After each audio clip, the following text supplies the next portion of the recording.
खलीफा मानव इतिहास की अब तक की सबसे ऊंची इमारत है और इस इमारत के बनने से पहले कोई कल्पना भी नहीं कर सकता था कि इतनी ऊंची इमारत कभी बनाई भी जा सकती है।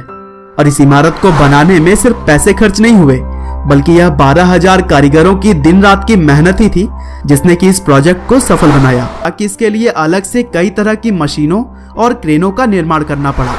तो चलिए दोस्तों, करीब 830 मीटर ऊंची और 163 मंजिलों वाली इस इमारत की पूरी स्टोरी को हम शुरू से डिटेल में जानते हैं। तो दोस्तों, इस कहानी की शुरुआत होती है 6 जनवरी 2004 से, जब दुबई के property Skidmore, Owings and Merrill को दी और इसी फर्म के एक आर्किटेक्ट एंड्रियन स्मिथ को बुर्ज खलीफा का डिजाइन बनाने का श्रेय दिया जाता है। जबकि बुर्ज खलीफा के कंस्ट्रक्शन का काम साउथ कोरिया की जानी मानी कंपनी सैमसंग C&T कॉर्पोरेशन को दिया गया, जो कि इससे पहले भी कई और बड़े प्रोजेक्ट जैसे ताइपेई 101 पर भी काम कर चुकी थी। और दोस्तों, आपको बता दें कि ताइपेई 101 बुर्ज खलीफा से पहले दुनिया की सबसे ऊंची इमारत थी। लेकिन दोस्तों, सैमसंग C&T कॉर्पोरेशन को दिया गया यह काम इतना बड़ा था, इसे बेल्जियम की बेसिक्स और UAE की अरबटेक कंपनी के साथ मिलकर पूरा किया। काम स्टार्ट होने के बाद भी इसके डिजाइन पर काम किया जा रहा था और काम शुरू होने के 3 साल के अंदर ही इसने रिकॉर्ड बनाने का सिलसिला भी शुरू कर दिया। 2007 में इसने सीयर्स टावर का building with the most floors का रिकॉर्ड तोड़कर अपने नाम किया। और दोस्तों, आपको बता दूं कि अमेरिका में स्थित सीयर्स टावर के कुल 110 फ्लोर्स हैं। साथ ही इसकी ऊंचाई करीब 527 मीटर है।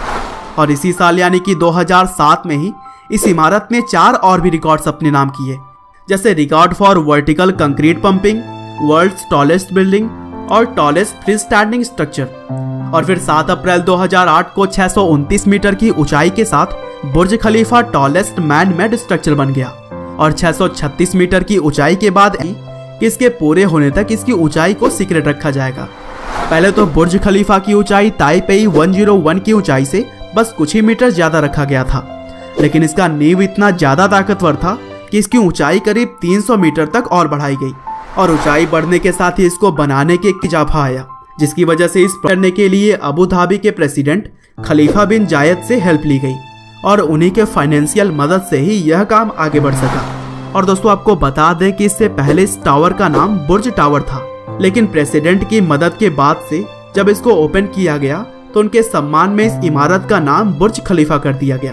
और अक्टूबर 2009 में इस इमारत के काम को पूरा करने के बाद 4 जनवरी 2010 को इसकी ओपनिंग की गई। और इस मौके पर लोगों ने पहली बार दुबई के इस करिश्मे को देखा। और इस प्रोजेक्ट में कुल खर्च लगभग $1.5 बिलियन आके गए हैं। हालांकि कुछ लोगों का मानना है कि यह आंकड़ा इससे ज्यादा भी हो सकता है। 10 मार्च 2010 को बुर्ज खलीफा को आधिकारिक तौर पर दुनिया की सबसे ऊंची इमारत होने की घोषणा की गई और तब से लेकर अब तक यह रिकॉर्ड इसी इमारत के नाम है। और दोस्तों, 2000 ये लोगों ने ले लिया था। तो दोस्तों, यह थी कहानी दुनिया की सबसे ऊंची इमारत बुर्ज खलीफा की। उम्मीद है कि आपको यह इंटरेस्टिंग जानकारियां पसंद